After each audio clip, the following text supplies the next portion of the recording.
Welcome back to the Million Dollar Tipping Point podcast. Today, we have an awesome guest on the show that I'm so excited to talk to. Her name is Mandy Thompson.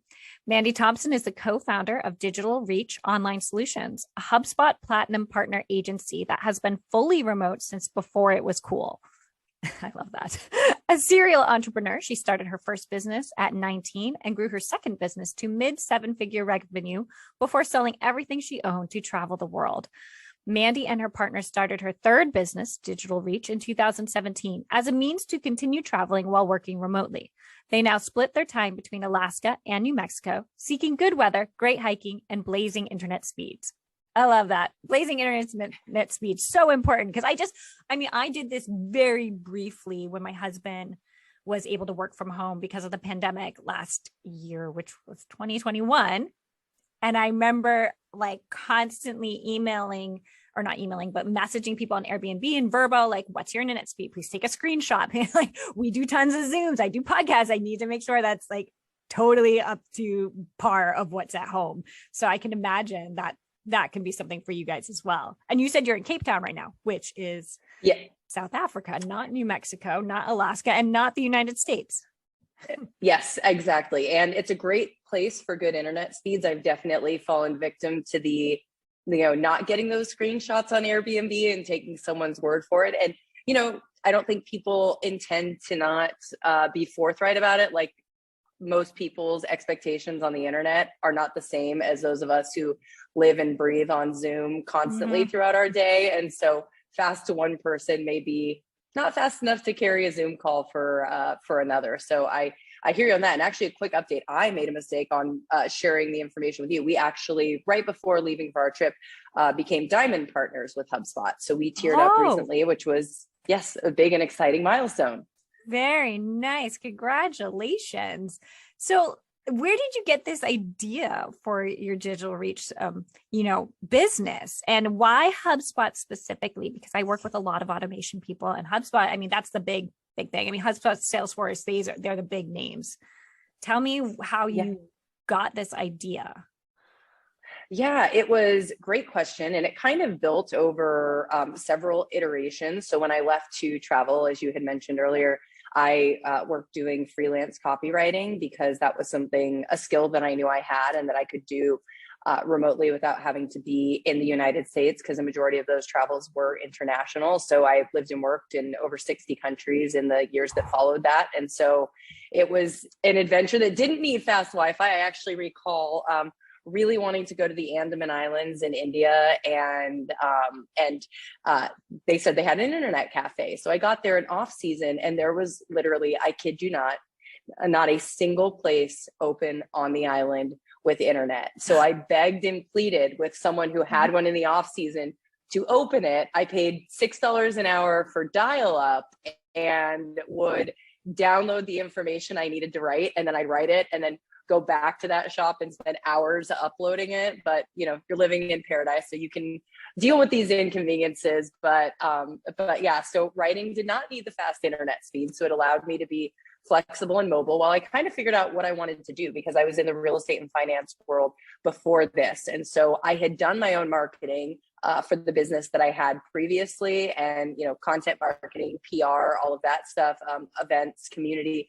But I had never really done it formally for somebody else's company. So all of the acronyms and words that I use nowadays, I didn't really know back in those times, but now can look back and recognize oh, look at that. We were doing a good job of content marketing. Go us. So yeah, writing was the first step. And then, started managing people's blogs, which led to managing people's websites, which led to managing their marketing. And it kind of built up from there. And so when HubSpot came into the picture, which was only a couple of years ago, we were essentially building everything we do in HubSpot now by connecting a whole bunch of things through dozens of other tools. And so when I had my first chance to work completely across the full suite in HubSpot, I was like, oh my gosh, why doesn't everybody do this? This is ridiculous. All these crazy zaps and, Google Tag Manager and Google Optimize and connecting it all to WordPress and just a lot of tedious and meticulous stuff that was very time consuming and difficult to manage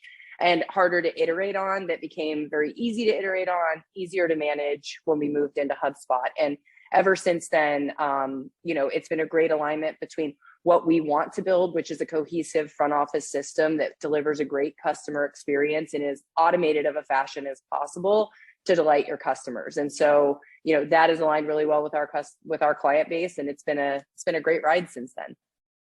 So you do not work with any other systems, right? Just HubSpot. So we do still have, so our goal is for everyone to be in HubSpot. Now, we do still have some small businesses that we work with, who we were working with early on in, the time that we started this agency. And so some of those clients, just depending on price point for automation, there is obviously the Marketing Hub has a base price of $800 a month, and that's not going to be accessible for every single business. And so, some of those clients, we still have some MailChimp, because MailChimp has a much lower entry point for automation. Of course, it has nowhere near the automation prowess that HubSpot does, but not everybody needs that, right? You have to have a team that can actually build and maintain that system to have it make sense. And so the starter hubs are great, but they don't offer the automation power. Now, we do have clients that are in like Marketing Hub Starter, and then we actually plug in MailChimp to actually run the automation that we can't do in HubSpot at the starter level. So we like to use HubSpot as much as possible. And then we do still have, some dashboard and reporting tools that bring in data and can blend it in ways that can't be done in HubSpot.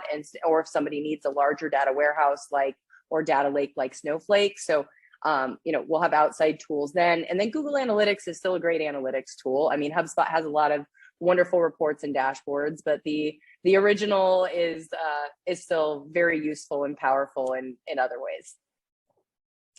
So let's backtrack a little bit to your time in India, or even before that. Yeah. So you mentioned your copywriting, you're trying to find this like dial-up internet, which was the bare minimum, right?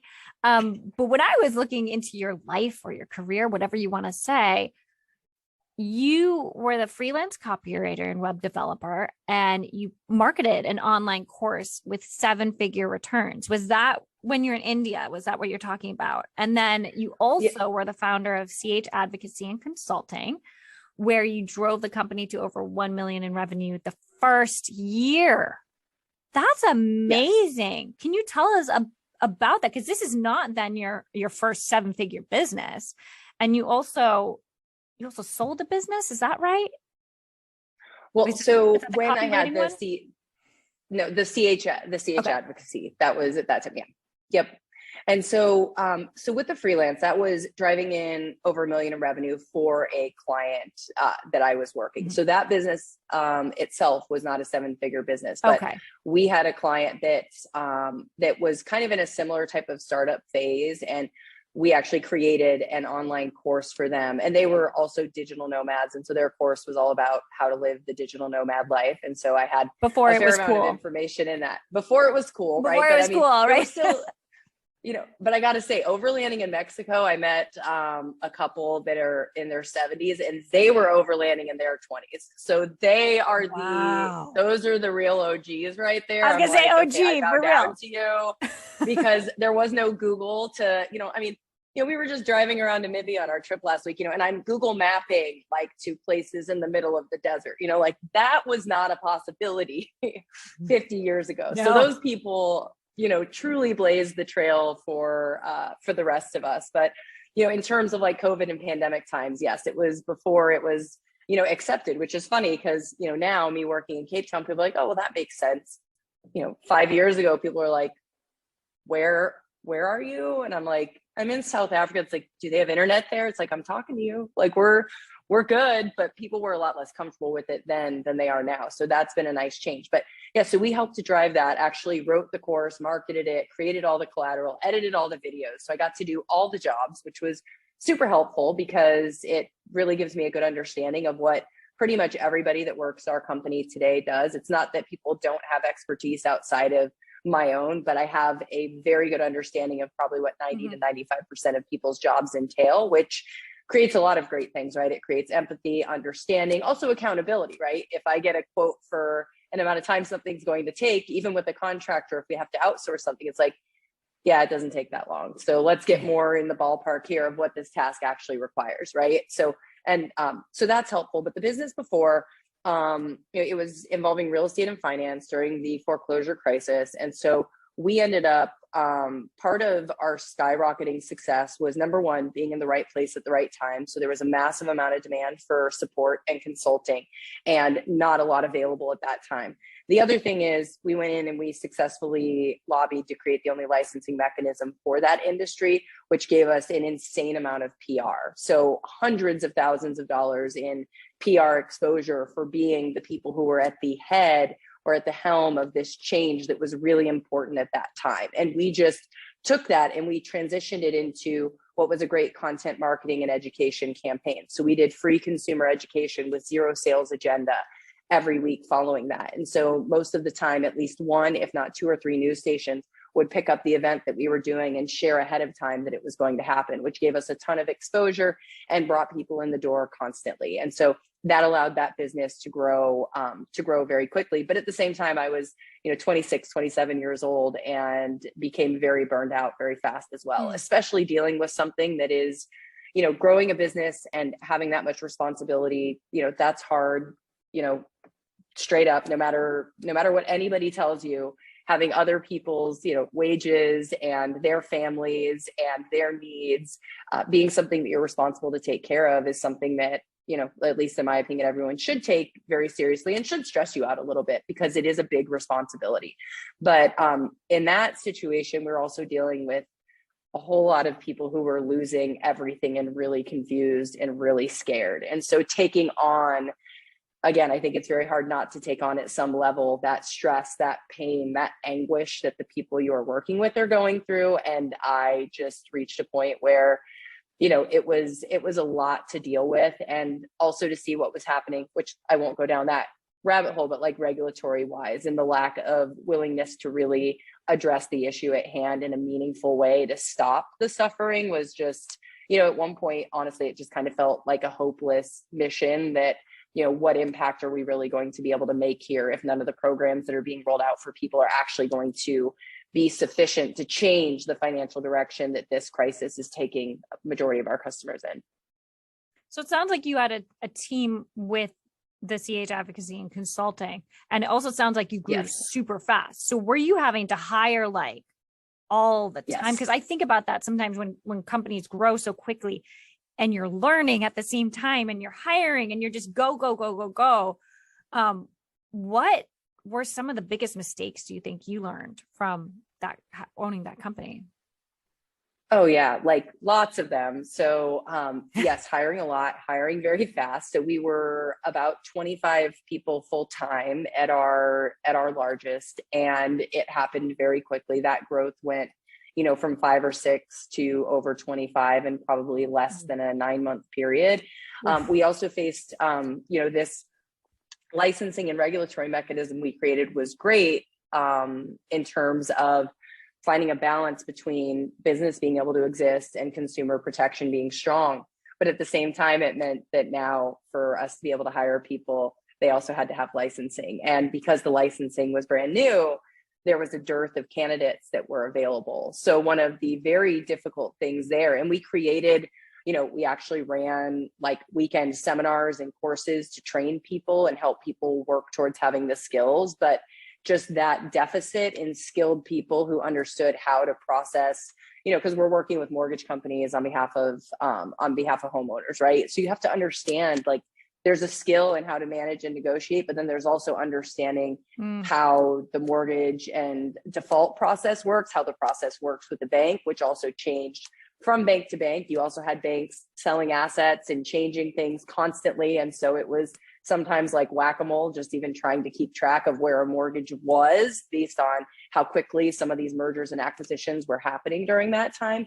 And so I think that finding talent, which is funny because here we are again in 2022, where talent is also quite the, and similarly in HubSpot, maybe there's a theme here, but right, like HubSpot has only emerged as a full suite solution in the last 24 months when their non-compete with Salesforce ended. And so up until 2020, finding anybody who thought of HubSpot as more than a marketing platform would be pretty difficult. And so similarly, people who have mastery over the systems and understand completely what they can do for customers from a sales, marketing, customer success and just an overall business process automation standpoint is difficult. And one benefit there is that we, all of the time that we have spent traveling and living in different countries probably makes it easier for us than the average person to onboard talent from a variety of different locations because of those cultural understandings, the viewpoint that we have on, I think that if you haven't spent a lot of time in different parts of the world, it's hard to imagine, this is going to sound bad, but I think it's true, how capable people are. And I think that a lot of times people underestimate like what people can do and what they can create. And we kind of pigeonhole into, from this place, people are only good at this, so they're only good at that. It's like, well, if you imagine every country has to have people pretty, good at pretty much everything in order to function. And so if you have a little bit more imagination, I think you can find talent in different places. And it's an unknown, right? Like we all know our culture. We know the people who live here in the United States, at least where I'm from. And then because I've worked actually with some Filipino VAs when I was a virtual assistant. So some of them are really quite good at what they do. And there was some, like I was trying to be an EA for someone, and he had Filipino EA, and that guy was up at like 3 a.m. our time, 3 p.m. our time. Like he was a workhorse. He was so good. So I mean, just like that. I mean, it's just this unknown. I think that makes people a little nervous. So talk to me a little bit about how you get clients and customers and how you've grown this business to be 7 figures as well. Maybe like talk about your marketing. And I actually wanted to talk about, you sold your last company. How much did you sell it for? And what was that decision like for you? Because I mean, did you just be like, okay, now I've got a blank slate, let's start all over again? Or was there a transition where you could sell it, train people, be part of the company still while you slowly started working on this company? Yeah, so it was not a great situation. Full disclosure, we had, so essentially what happened was when the housing market started to crash and the first program rolled out, there were a lot of things happening. Anytime you have financial distress, you're going to have disingenuous businesses pop up. So, I don't know if everyone remembers back to this time, but where people were actually like sending people fake mortgage statements and getting them to send their mortgage checks like to the wrong companies. And so the response from a regulatory standpoint was, let's wipe out everybody who deals with this area, right? With this particular problem. And our argument was like, hey, like the banks are not being honest with the homeowners, and they were not. And we had numerous cases to demonstrate that. And so we put together that case and that argument and shared that with the legislators, and they saw like, hey, there is a need to be able to represent the homeowners, but we have to regulate it. We need bonds. We need ways to secure the fact that people are going to do the right thing. So we managed to get regulations, and the sun is coming in here and like it's very bright. So sorry there, sorry, I lost my train of thought there for a second. So we wanted to create a regulatory system that would allow everybody to coexist happily.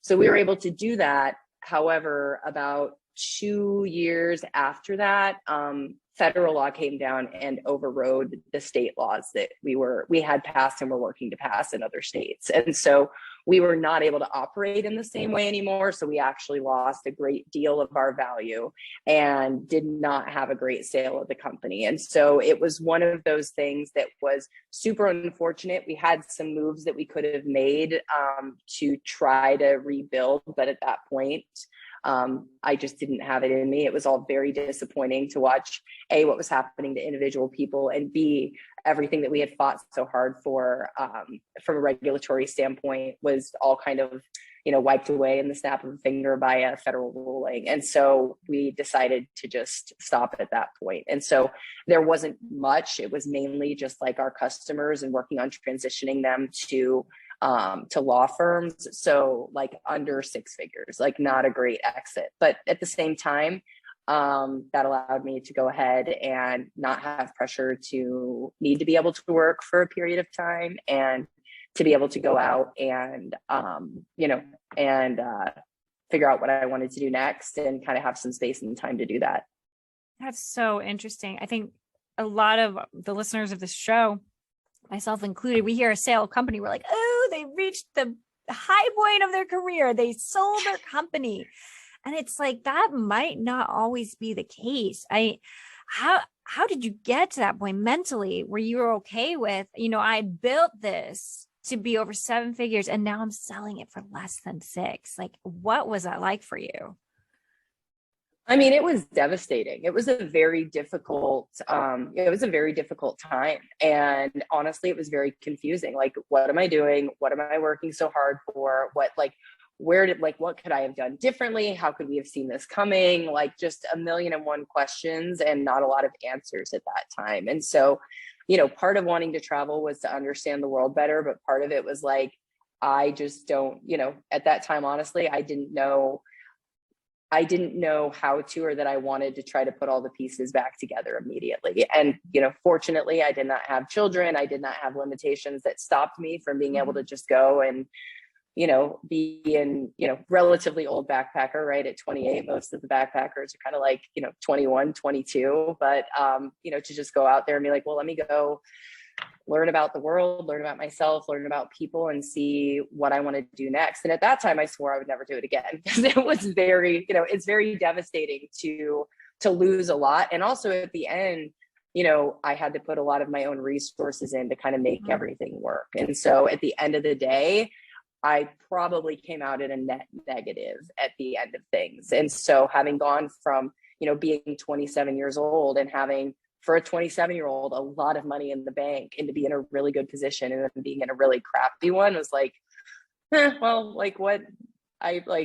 confusing, especially if I didn't go to business school. I didn't have some idea on, that these things kind of do happen. And I think it's easy when you don't have that background to take it personally and be like, I failed, instead of like looking back at it. It's like, goodness, Mandy, it was like a federal regulation change. Like, what on earth could you have, like, it's amazing that y'all got it done at the state level, and we're making headway in various states before the federal ruling came down. And that our progress that we were making at the state level was part of what led to the federal ruling, because we were making the foreclosure process less profitable for banks by getting in the way and supporting homeowners. And so there was a win in there that I realized, probably, quite a bit of time after it actually happened.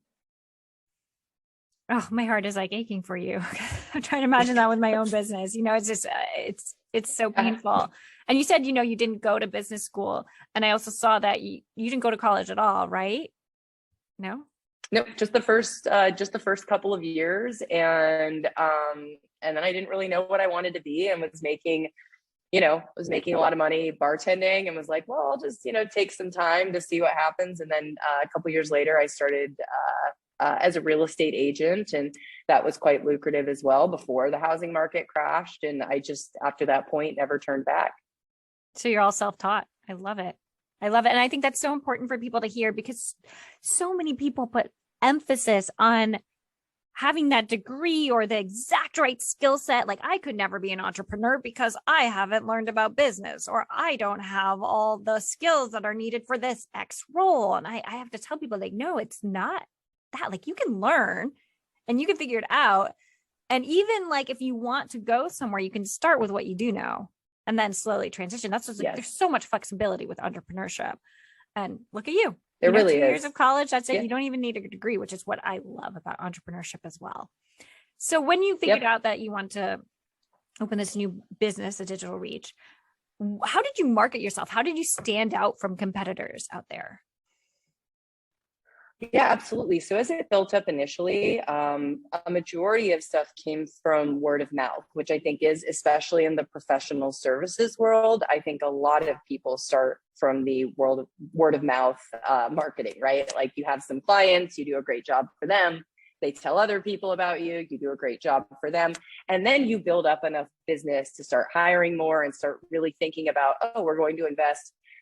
Whether you're investing money into ad spend or not, investing resources and time is still an investment, right? And to know, I think that very few professional services companies early on know who their ICP is and know exactly, our products. I mean, goodness, when we started, anything we could do for people, we would say yes to, right? Because you're just trying to grow and get the thing off the ground. And so now, services we used to do then we don't do anymore, right? Like, so all of that has changed, and the people we serve, that has changed as well. And so early on, it was a lot of referrals and a lot of word of mouth. And then we started doing more in the content marketing space, producing more content, focusing on thought leadership and driving inbound.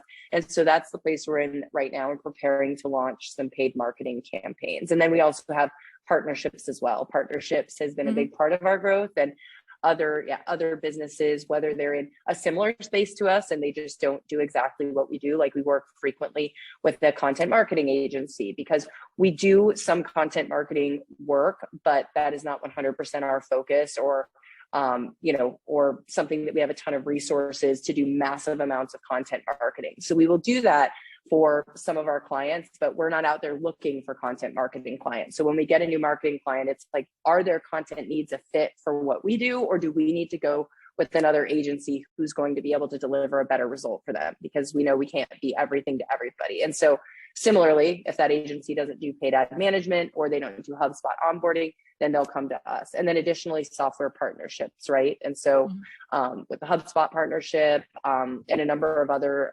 complementary softwares where we can support one another, we put our clients onto those products when they meet their marketing objectives. And then when they have clients within their ecosystem that need services outside of what their support teams, let's say it's a SaaS product, can provide, then they can send them to us as well.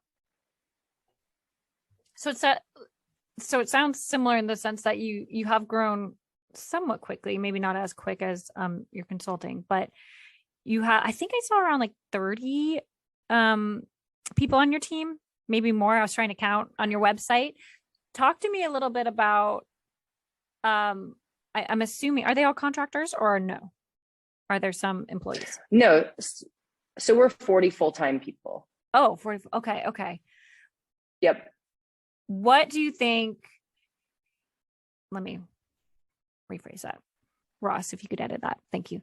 Tell me a little bit about some tips or tricks you've learned through hiring, since you've done this quite a few times. What would you have for other people looking to grow their business and hire people? Yes. So number one, like I mentioned earlier, is being open to diverse locations for your talent. And so, about 20 of our team members are based in the Philippines, and in roles that I don't think people traditionally hire. All businesses, I won't say traditionally, consider hiring people from the Philippines into. And so, number one, I would say being open to that. Number two is, empowering employee referral programs that truly reward your employees. So our Philippines team has primarily, not 100%, but primarily that team started with 2 hires who have referred almost all of the rest of them, minus maybe 3 or 4. And so, I think that is a wonderful thing. I think that in the hiring process, I think when we're looking at local talent, right? So United States or North America in general, right? United States and Canada. I think that understanding your company culture really well is important. So I'll give you an example. This morning, I actually saw the doctor here in Cape Town because apparently, like, my body can't wait for 40 to hit next week. And I had to wake up with like a very severe neck pain from sleeping. So welcome to 40 a little bit early, but her and I were talking, and she literally could not believe how our employment works in the United States. And so we were just chatting a little bit, and that everybody is at will. She's like, I thought all the TV shows were a joke. I'm like, she's like, so you can literally just tell someone like you're fired and you're out the next day? I'm like, oh yes, that is absolutely a thing. Sometimes with all these mass layoffs going on, you get called into a Zoom with 100 other people and you're all fired at the same time. Yeah. And so, like for us, the reason I bring that up is for us as a culture, something that's really important to both Jen and I. So Jen is my partner, both life partner and business partner. And both of us we care about people, and we are not transactional people. For better or for worse, that's not who we are. And so we can't control that completely, but we want to do our best to like, hey, I'm going to be there for you as a team member. Like, we're not just going to like, oh, this person doesn't seem like they're working out, let's just, cut them right away. Like, we take it very seriously that your income depends on us and that you trusted us with that. And so doing your best. So us understanding that, we need to make sure that we don't do our best to not hire people that are 100%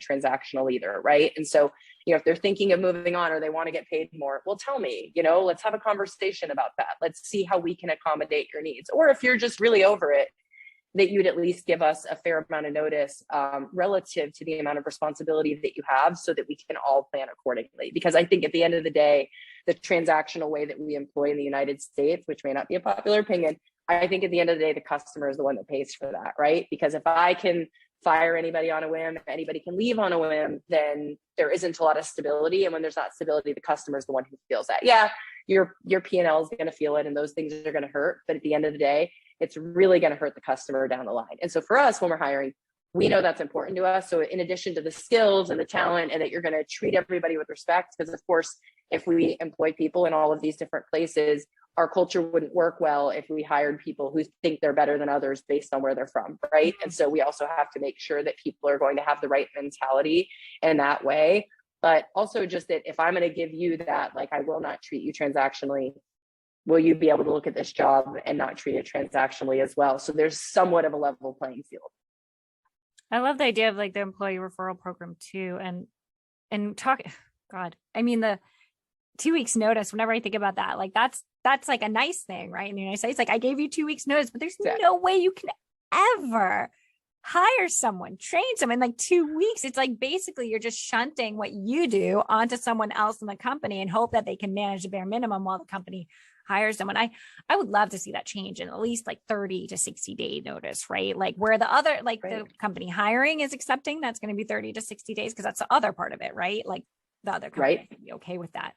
But then if we all went to 30 to 60 days, then everyone would be okay with it, because everyone would have 30. The 2 weeks when I was working corporate and I had to give 2 weeks, it was like such a fustercluck, right? It was like, yes, exactly. What do we do? Yes, no, it's so hard. And like, you think about, okay, like we have account managers for all of these things. If we have someone, you've been working on a marketing account for a year or 2 years, like how are we even if we have someone internally we can bring onto it, in 2 weeks, how are you going to be able to transfer all of that institutional knowledge about that account right now?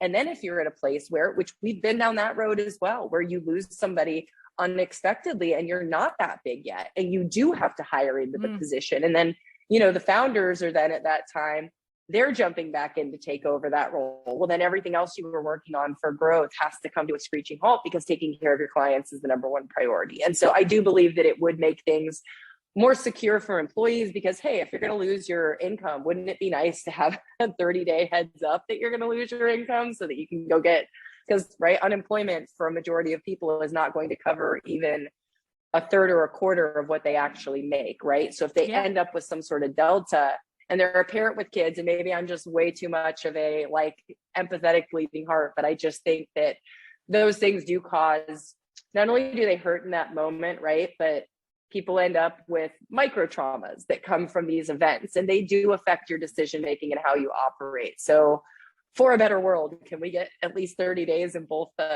directions? The first job I was in, I had he's actually one of my best friends now. We've stayed in touch, but he got fired from his role, and the way that has affected, because it was his first job too. So I think that is very, that reaches into your heart a lot, because you haven't seen that a lot and you think it'll never happen to you and your first job. And it's just affected his entire career. And I think he's finally at the point where he's doing a lot better. And that is, what year is it? 2022. How old am I?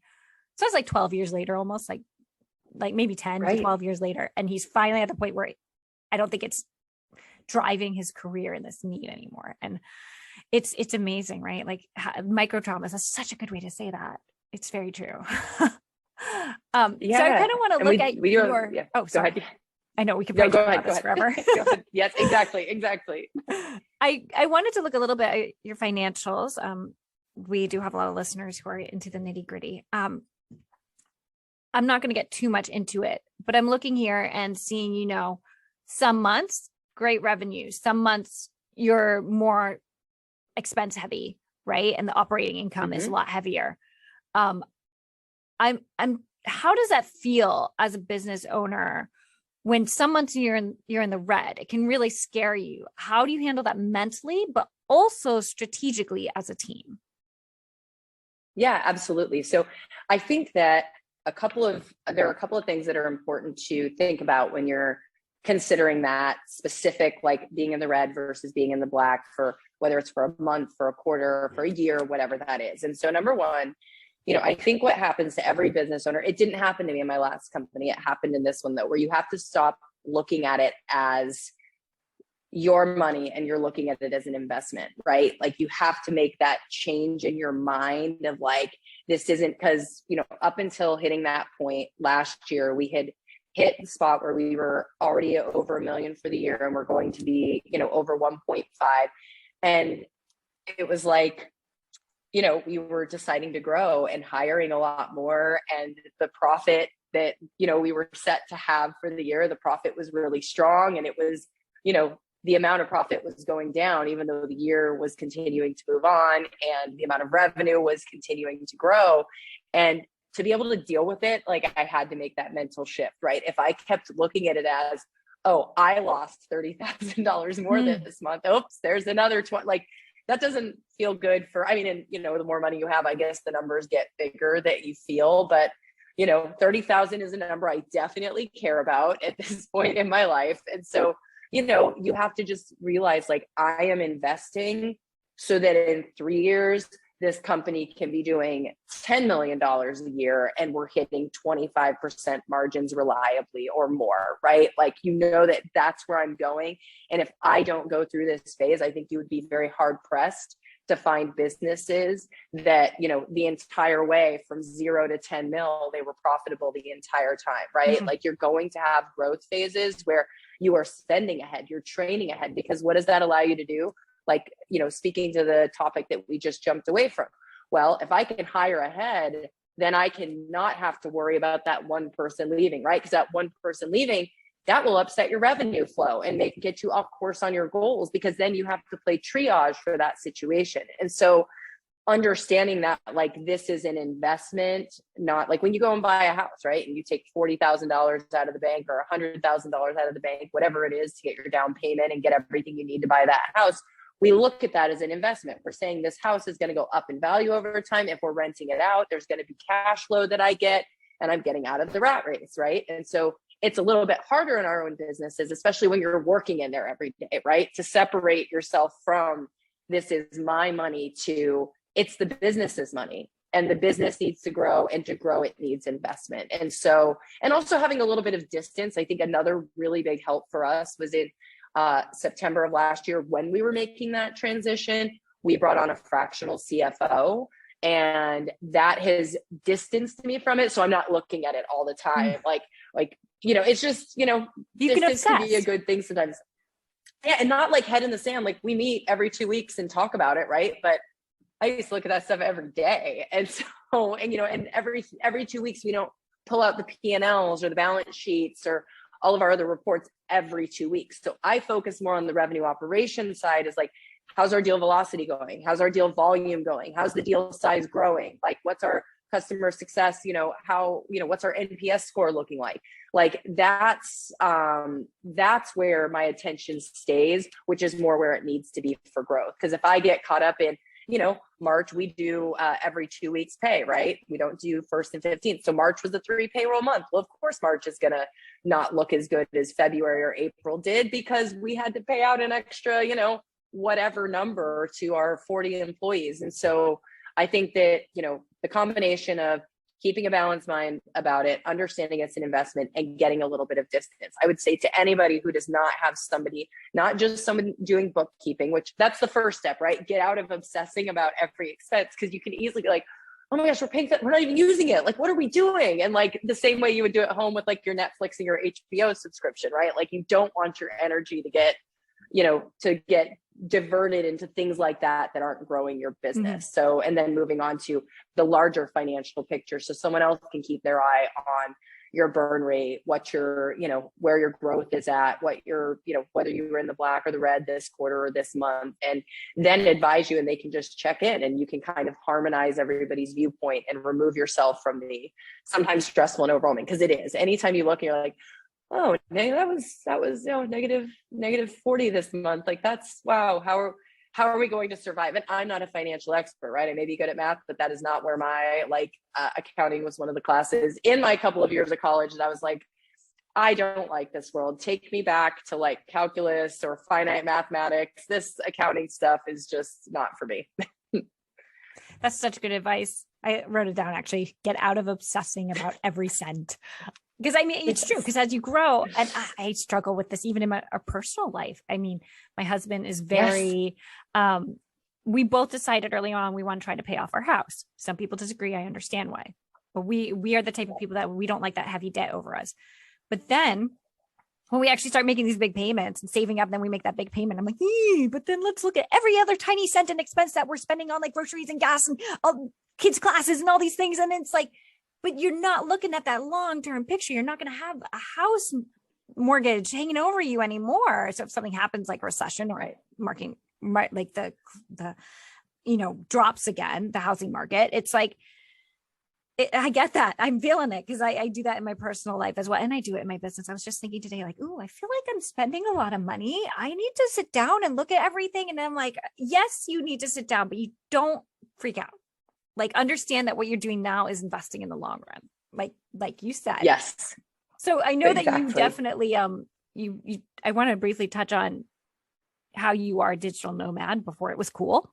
What does your typical day look like that? And how much do you work? And how are you able to go out and see and live in these places and get to know the culture if you're running a 7-figure business?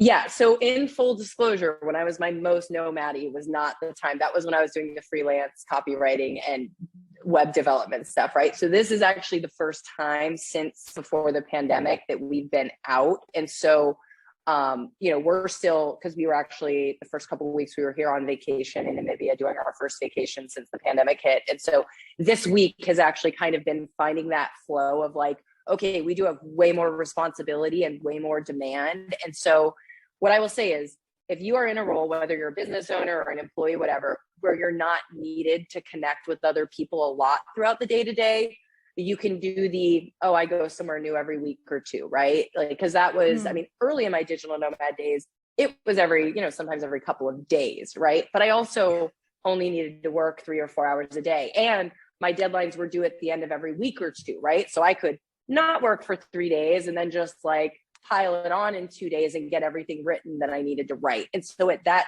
time, as a freelance writer, that was way more complementary to that way of living. I could not do that now, because when you're not grounded, you're not grounded. That's just the truth. And sometimes that's great. It can teach you a lot. You get a lot of perspective. You become stronger. You learn things about yourself. You realize that you're tougher than you thought you were. I mean, I remember in 2018, last time I was in Africa, I went to Uganda. And sometimes I'm not going to pretend, like in certain areas of my life, I'm a planner, but in travel, I'm not. I'm way too overconfident. Sometimes I'm like, oh, this is going to be fine. So I decided to drive myself, and I show up and like, I'm at the airport and I'm like, oh, you drive on the left side of the road here. I've only done that on a motorbike.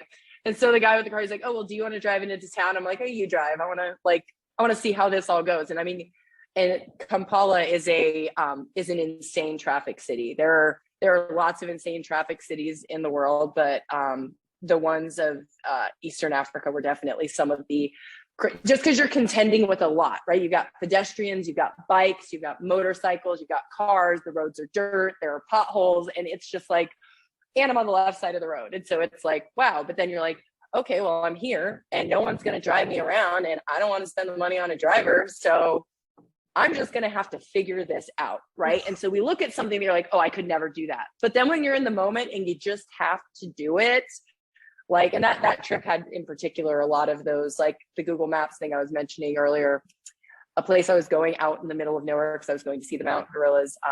They had the wrong pin on Google Maps. So eventually after like 10 hours of driving, I end up turning down a grass road. And I'm like, I feel like I am probably lost. And some man comes out of his house because I've now pulled into someone's yard. And he's like, where are you going? And I show him on the map. He's like, you're not going there today. Like, that's like 6 hours away. And I'm like, what? Like, but you figure, and then in that moment, you're like, and on the roads, there was water crossings. I've never crossed the water in a vehicle, but I would like sit there and ponder it. And then someone would drive around me and do it. And I'd be like, I'm just going to do what they did. Like, I am just going to cross this little like stream here and it's going to be fine. And so I think there's a lot of like that about yourself that I think is really empowering. But as far as how to do it, if you're very involved, stay in one place and make sure, like you said, checking the Airbnbs, make sure the internet is working and make sure the time zone is reasonable.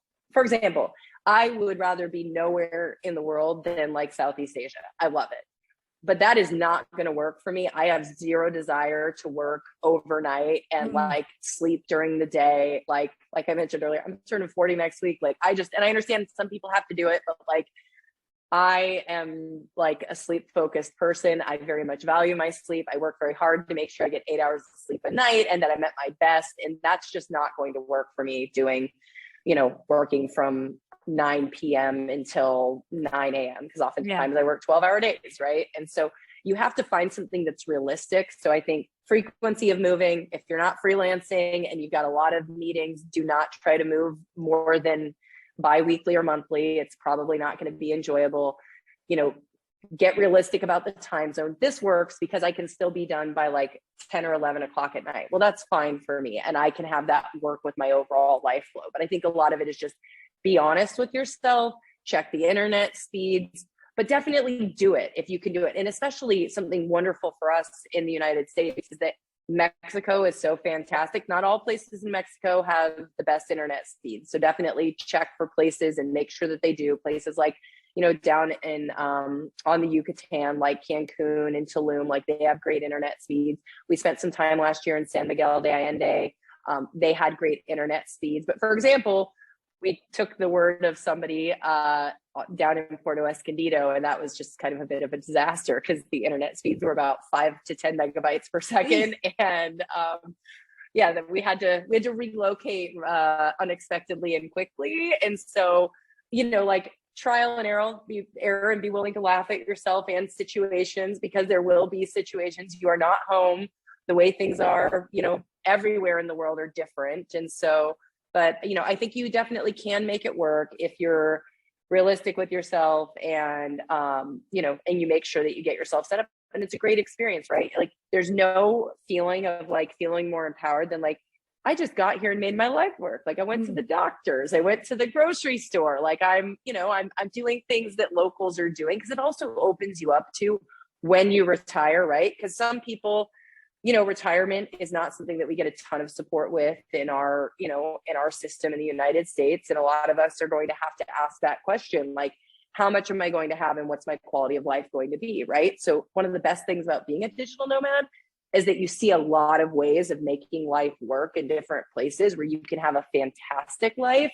And it was a really big game changer for me because when I was younger, I was like, oh man, I'm going to have so much money. And not that I don't still have big goals and would love to hit them, but I don't fear not hitting them, like right now I'm like, yeah, I know that I can have a great life when I retire based on what I've done today. And could it be better? And am I shooting for it? You bet I am. But I don't have this fear that if I don't hit it, my life won't be of a great quality at that time. And, with unpredictable things, right? Like we all just went through a global pandemic, like the stuff that happened with the housing market in 2008. There were a lot of people who lost everything, who were not doing risky things, but that didn't matter when the entire economy crashed. And so we are in control to a degree, but, like right now we're looking at, nobody would have predicted, or maybe intelligence people would have predicted, but most people wouldn't have predicted that Russia was going to invade Ukraine this year and that we would have all of these massive problems, right? And so there's an element of it that we just have to be prepared for. So, traveling can let you see that there are other ways to live a great life that you don't need to have 10 million in the bank to do. I love that. What advice do you have for other women who are trying to grow their business? And why do you think some women fail? Or maybe to put it more nicely, what are some roadblocks to watch out for, maybe specifically as a woman as well? Yeah, absolutely. I think those are great questions because I think in the US, we've made a lot of progress. And as a person who spends a lot of time in a lot of different places, we are pretty, very, we may not be the Nordic countries, but we've made a lot of strides when it comes to parity between, pay and whatnot for men and women, although the Google lawsuit shows us that we still have some ground to cover. So as a woman, I would say, number one, stop saying sorry. I think we all say sorry way too much, way more than our male counterparts do. So not saying sorry as much. This is something else I look at in my email writing, and this sounds so like down in the weeds, is like, watch your exclamation points. Like, we don't have to be excited about everything and like bring this like. I do that sometimes. And I'm like, Kiri, that's like 5 exclamation points. What are you doing? Like every sentence had an exclamation point at the end of it. Are we that excited or yelling or whatever it is? So yeah, I think like, I don't like just asking myself, like I do this and I've, over time by keeping an eye on it, I naturally do it less. Right. But I still check almost every email and look back and I'm like, why did I do that? And was it necessary? And what am I doing? And often what we're doing is like, hey, it's okay for me to be here and take up space. Look at me, I'm happy and cheery. It's like, well, we don't have to be happy and cheery to take up space. We can be just as human as anybody else is, which means sometimes we're happy and cheery, sometimes we're not. Sometimes the conversation isn't happy or cheery and it's just covering info, and we don't have to, let people know, oh, it's okay to let a woman, for us to be here, right? Like, no, it's okay for us to show up with just, a period at the end of the sentence and nothing more to say than that. So I think kind of that balance of like, we don't have to say sorry. We don't have to put one on. Like, you're smart, you're valuable, just as much or more than the person next to you who, is just a different gender. And that speaks specifically to like the gender thing, but it is a thing, right? And it is a thing that every woman experiences. And also just to, I think one of the really powerful things for women in having their own business is to create your own safe space. And so I think that, as you're building your business as a woman, just to remember that you get to create that space for yourself and everybody else that is working with you in that business. Because I joke, but it's only a half joke, that like, part of why I never took the career path was even at a young age working. I mean, I had my first job when I was 15, and that was my first like official job. My parents had businesses during the summer when I was a kid. So we would go up to a reservation in Washington State. My dad had a charter fishing boat. My mom had a pizza business. So I started working when I was like 7. And now, not when I was that young, but once I was a teenager, like, I don't know if I had any job, and obviously it was like restaurants and food and stuff like that, where I wasn't in some way sexually harassed. And so I always joke that to some degree it was like, having my own business, like, I don't have to like ever make that call of like, do I want to get promoted and deal with this, or do I want to risk getting fired if I do that? And like, just to own that, like, you're creating that safe space for you and other people around you, and to own it. It's really powerful, right? And that not everywhere in the world can a woman own a business, and that, you can, and that's awesome. So that's my kind of like, maybe not all interconnected, but things I always think are, important to remember. I love it. That was great advice. Thank you so much. Now, just before we wrap this up, tell us where we can find you, social media or website, all of that. And we'll put this in the show notes as well. Absolutely. So the website for Digital Reach is digitalreachos.com. So that's O as in Oscar, S as in Sam.com. And then I am on LinkedIn. So Mandy Thompson, you can find me. I think that, I don't even know if there's a number after it. So, but if you look for Mandy Thompson and type Digital Reach, then you'll find me there. And then Digital Reach also has a LinkedIn page. And then I also have a TikTok at Rev Lady on the Road. So there's a little underscore between all of those.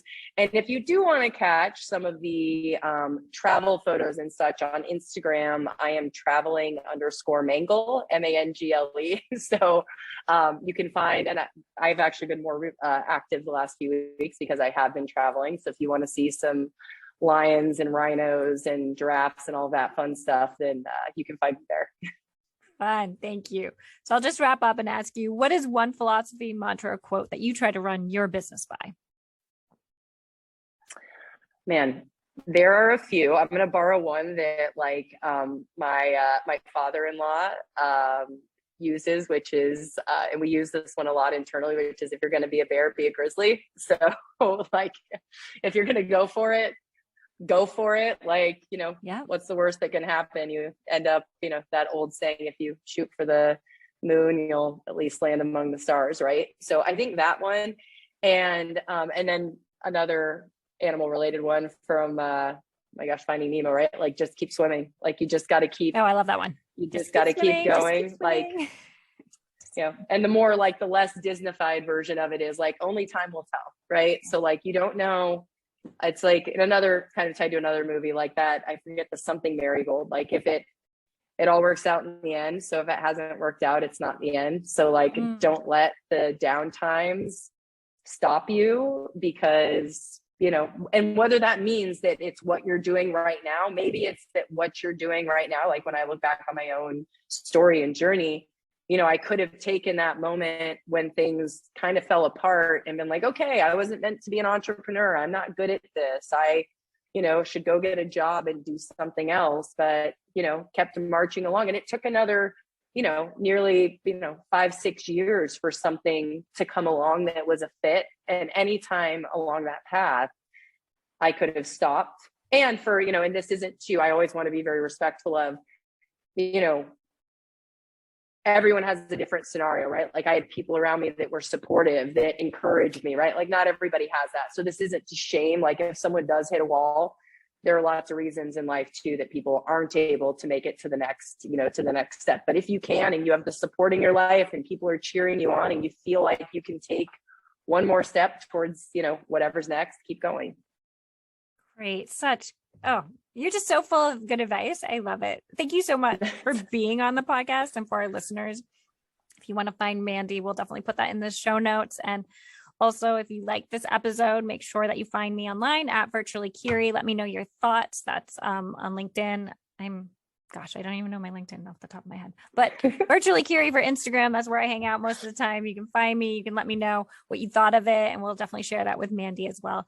So thank you again. I really appreciate it. And we will keep tabs on you and see what you are up to. Thank you so much. And great questions. I appreciate it. It was a wonderful time.